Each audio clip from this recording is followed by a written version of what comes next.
is a very important day in the history of the media in South Sudan. It is quite important because it is a World Press Freedom Day. The world has celebrated it on May 3rd.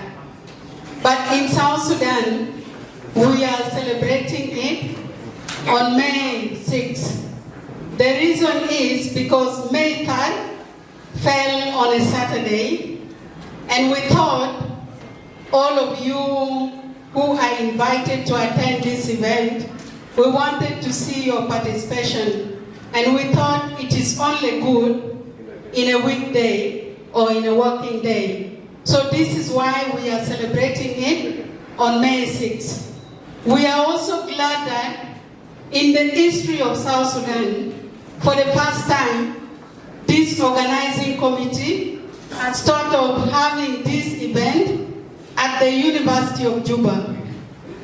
To us, it is actually to promote the university, because I know today there will be a lot of reporting about this event countrywide and also worldwide, because we are connected now through digital media.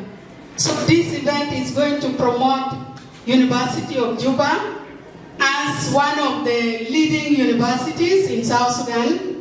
But not only that, you all know that currently the sustainability of the media or institutions in South Sudan is facing a lot of challenges. So we also thought that instead of having this kind of event in an hotel, we should have it in an institution like University of Juba. The money that we are going to use to pay for some of the services should actually support the University of Juba. So for us, this is a good gesture for supporting an existing institution in South Sudan. Honorable Minister, this year event for World Press Freedom Day has not started today. We had several other activities that we have conducted since the beginning of April. We started with a 2-day training for journalists on conflict-sensitive reporting, peace journalism, and countering hate speech, misinformation, and disinformation. And also we tried to explore the potential of AI in South Sudan.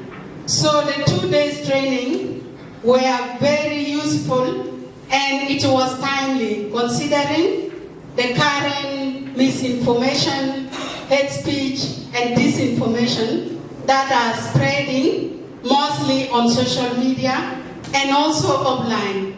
So we know that journalists have really a work to do, and therefore their capacity needs to be built on areas like conflict-sensitive reporting. Not only that, we also had several radio talk shows and radio jingles that were played countrywide. All the radio stations, we really want to appreciate you. These radio talk shows and the jingles were done free of charge as a contribution by our local media houses in South Sudan. I think this deserves a very warm hand clap for our media stakeholders.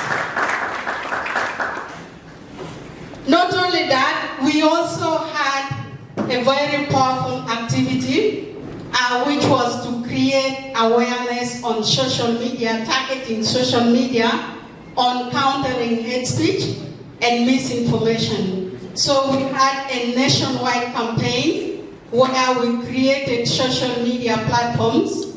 We have a new Facebook page, which is called South Sudan Media Stakeholders. If you go to Facebook, you will find that page, which is mainly targeting countering hate speech on Facebook. We also have a Twitter page. So if you go to those platforms, you will find various posts that are created to counter misinformation. So this is to target online hate speech. And we are not going to end it here. I think we agree that we are going to continue doing it, not only for World Press Freedom Day, but it will be something which is going to be long-lasting, and the media sector is committed to do that. So, and lastly, the main activity, of course, is a conference, which is today, and we are going to have various panel discussion, which is going to tackle different topics. One of it is going to be freedom of expression, how to promote freedom of expression, what are the challenges, what are the achievements that we have made over the years. We are also going to tackle misinformation, countering misinformation, disinformation, and hate speech. That is going to be the second panel. And then the last panel is going to be on media sustainability, which is also a very big topic for South Sudan.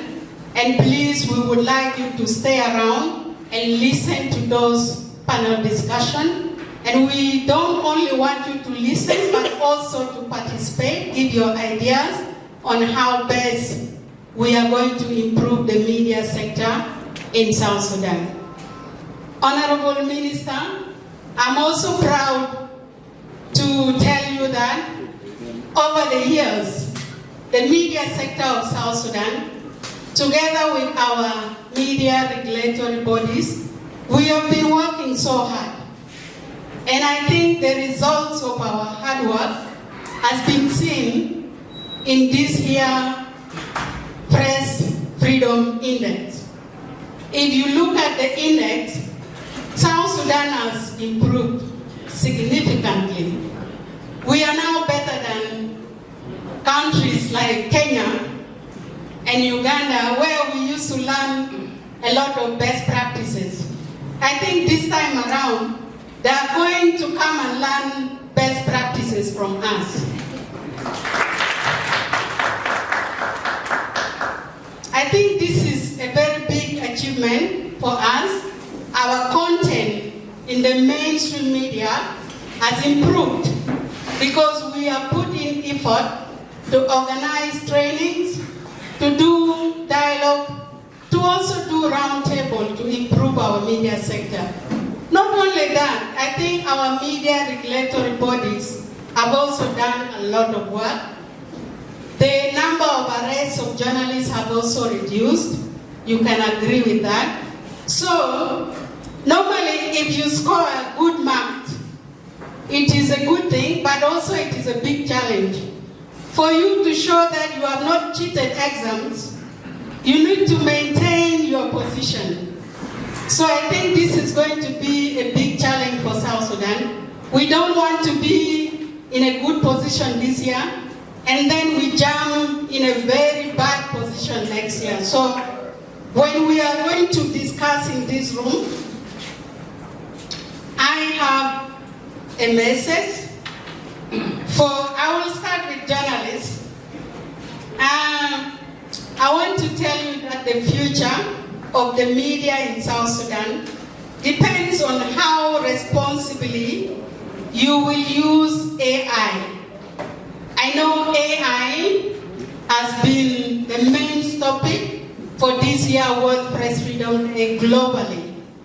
But for us in South Sudan, we thought that AI is not our major issue, and so we put it to be discussed, but it is something that we cannot run away from. So if you use AI responsibly, the future of the media in South Sudan is going to be bright.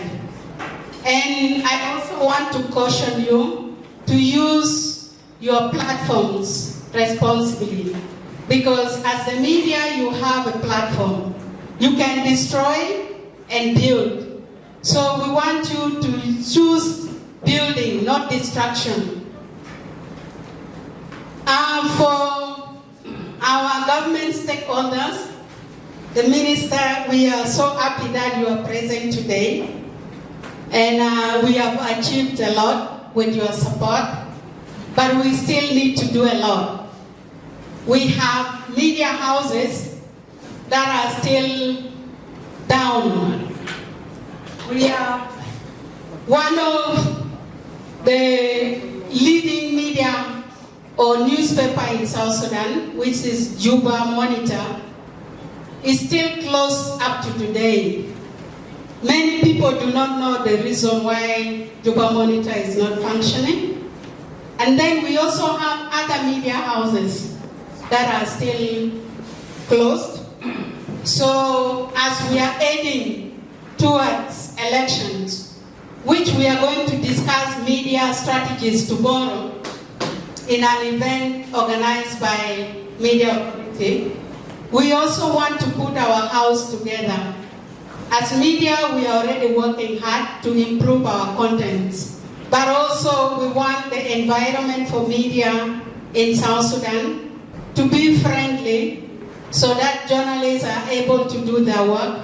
We also want those media houses that are closed down.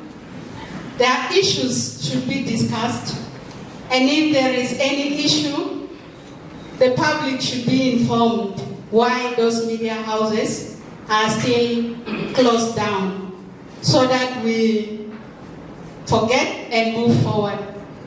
So with these few remarks, I would like to say that as we discussed in this room, let us stand for the truth. Let us not dwell on defensive discussion. We should not defend ourselves. Where there is challenges, we need to point out that we have challenges in this area. That is the only way we can move forward, if you discuss the issues in a frank way and seek for solution. Once again, I would like to welcome all of you for this event. This is going to be a very wonderful event, and all the panelists that you see them in the program have confirmed. If they are not here right now, they are going to come within the program. So be waiting, be looking forward for a very fruitful discussion. Thank you very much, and I wish you all the best.